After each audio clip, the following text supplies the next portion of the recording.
So as I'm sure many of you can actually relate to, the DZ and PvP in general in Division 2 just kind of feels dead. For that reason, I've pretty much avoided the DZ. I've pretty much not even been in skirmish for a long time now. I think I've done maybe a handful of matches in the last 6 months. And obviously there's plenty of reasons to why this is. But the other night I logged in expecting my raid group to be matchmaking for the raid since I got on a little bit late. But to my surprise, most of them weren't on, and the 3 that were in the DZ. So of course I decided, you know what, why not? I'll just join them. I'll go rogue or do whatever they're doing in there. But as my role in the raid has pretty much been largely a healer role, I decided that, you know what, I'm going to go and just try to be a healer in the DZ. I haven't really run a healer build in the DZ in Division 2 since forever, so I figured why not, let's go in there, let's figure something out. Now initially my plan was just to add some tankiness to my normal healer build. I wasn't quite sure how much healing I would need, how good the healing would be if I reduced all of my, repair skill, if I basically just lowered everything to be, just barely effective enough. How effective would it actually be?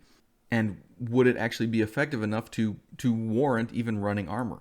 I mean, if the heals are terrible, then, having armor on just doesn't mean anything. I mean, if I can't actually do my job, then what's the point? And since this was kind of a on-the-fly build, I pretty much just used what I had, which pretty much just amounted to me slapping on my future initiative build and then throwing on my tankiest pieces that I had on hand, which just happened to be 2 pieces of Foundry Bulwark. Now normally I'm not a fan of running a 2-piece of any gear set, but for the most part it was pretty much the only thing I really had. It was maxed armor rolls, and I wasn't going to go digging through my stash, digging through my other characters to find 2 pieces of other gear while my team is in the DZ. So I just decided that, hey, if it works, I can always fix it later, right? If it works, it'll work now, and it'll be even better when I fix it later. And that's pretty much what I do for a lot of my builds. When I'm going through something, I slap something together that kind of resembles what I want. I test it out, see if it actually works, see if it plays good. And if it does, if it seems like it has some sort of potential to it, I'll go and expand on the idea. If it doesn't, if it seems like a dead fish, then I'll abandon it. Well, in this case, I'm actually pretty glad I did slap on a bunch of armor to this build. Now, obviously, it's not the tankiest build. I wouldn't call this a tank, but I would definitely call it a heavily armored healer. And the heals, maybe not the greatest on myself, obviously, because of the bonus that you get to healing other people, but they are sufficient enough to keep me alive when I'm fighting an enemy. And in the case of a 1v1, I actually won.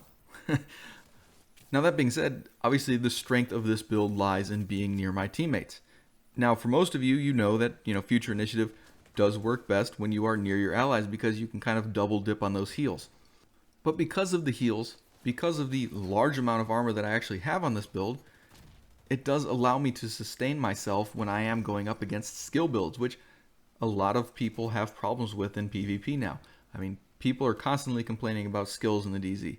Whether it's Riot Foam, whether it's the Sticky Bomb, whether it's the Firestarter Chem Launcher, whatever. All of these status effect skills, all these damage skills, somebody has a problem with them. And if it wasn't for my armor, I could definitely be one-shot easily.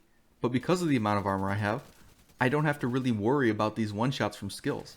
I get enough time to actually plan my heals and actually get to my teammates properly and not have to worry about spamming heals in a panic. Now, when I originally went into the DZ, basically what I slapped together was a survivalist with 4 pieces of Future Initiative and 2 pieces of Bulwark. You can see here, gloves, knee pads, and then obviously everything else Future Initiative.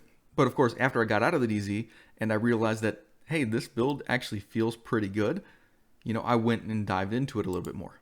And the biggest benefit being, due to my armor, I can stay up with the group, I can provide that kind of support in close proximity to them, where a normal healer with absolutely no armor would just get shredded in a matter of seconds. So what I ended up choosing was basically the Technician, and mostly that is for the healing and the additional skill tier for my skills. Obviously, that's a huge benefit. For my primary weapon, I am using an AK. This one's got Ranger on it, and you can see it's got max rolls. So I've got 15% assault rifle damage, 21% health damage, and 10% damage to target out of cover. My secondary weapon is the Ravenous. Now obviously, crit hit damage doesn't really apply to this build, so these rolls are perfect for me. Now the reason that I'm using the Ravenous isn't really for the actual weapon itself. Sure, the explosive damage that I can do with the stacks and get the bonus armor with the other side, yes, that it comes in really handy. But the main reason I'm using it is really more of a psychological thing.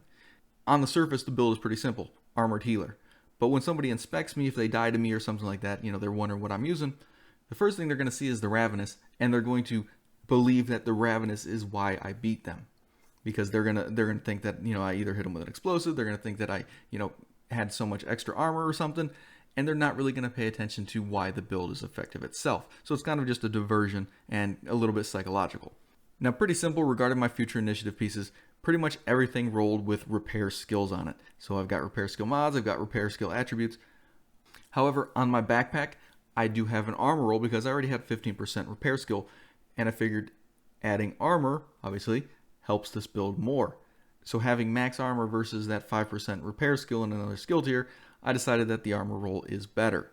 And of course the backpack also increases my ground control from 60% to 120%, meaning that whenever I heal an ally, I'm getting even more heals back, which is great for the chem launcher because obviously it gives my ally a huge boost. But when I heal myself with it, it doesn't give me that boost. Now I am getting that boost on myself as well. Again, my gloves are also rolled in armor because I already have skill repair on them. My chest piece is an Alps Summit with obviously the brand bonus is repair skills. It's rolled with repair skills and skill haste, and it's got a repair skill mod. But I am using empathic resolve. The reason I'm using empathic resolve is because obviously in PvP you are moving quite a bit. And something like Overwatch isn't necessarily a huge benefit when you're rolling around, moving out of cover, stuff like that. And empathic resolve just supports a more mobile playstyle. But of course, since I am only at skill tier 4, it is only giving me about 11% extra damage for my team, and I think 5% for myself. And of course you can see my holster, nothing special there, just skill tier and repair skill like you'd expect from future initiative. And then my knee pads are Gila guard. Now I wanted to basically try to get a little bit of that total armor back from Bulwark, so I used Gila for the 5%. The armor roll is not the greatest, it's only 142, but it is maxed out repair, and it does have 11.8 skill haste on it. On my chem launcher, you can see that in PvP I am healing an ally for that initial boost of almost 625k, with overtime of about 125k. Now that's great because obviously with the chem launcher I can double tap that healing, redistribute it from myself with the 5 meters, and that comes in extremely handy if I'm trying to heal like a tanky ally. Now, like I said, this isn't necessarily a PvP only build. It can work very well in PvE. There's, plenty of situations where the healer is just too squishy and can't really do their job well enough, or, you don't want to be the healer and having to constantly be healing yourself and wasting your skills. So this at least gives you some ability to live through explosions, live through sniper shots, live through warhound shots, that kind of thing, while still having a heal that is pretty much good enough to fully heal all the DPS users on your team. And sure, it may take a little bit more effort to heal some of the tankier builds on your team, but you're not risking total death if you run up next to them and pop a chem down and double heal you both. And the problem with a lot of healer builds is that you're just over healing allies. There's only so much you can heal. There's only so much armor you can give back to a player. If you have every single thing invested into skill repair and you're trying to just heal DPS users, that's a huge waste. I mean, trying to heal a 800,000 armor DPS guy with a heal that could hit for like 1.6 million, there's no point in that. There's no reason to that.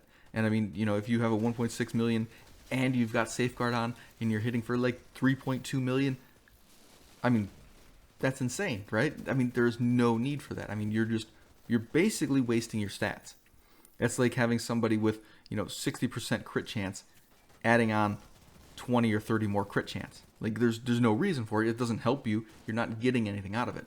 So I think as a healer build, you need to kind of tailor your build specifically to who you're going to heal. If you are healing a bunch of tanks, yeah, you may actually want to have a lot of repair skill.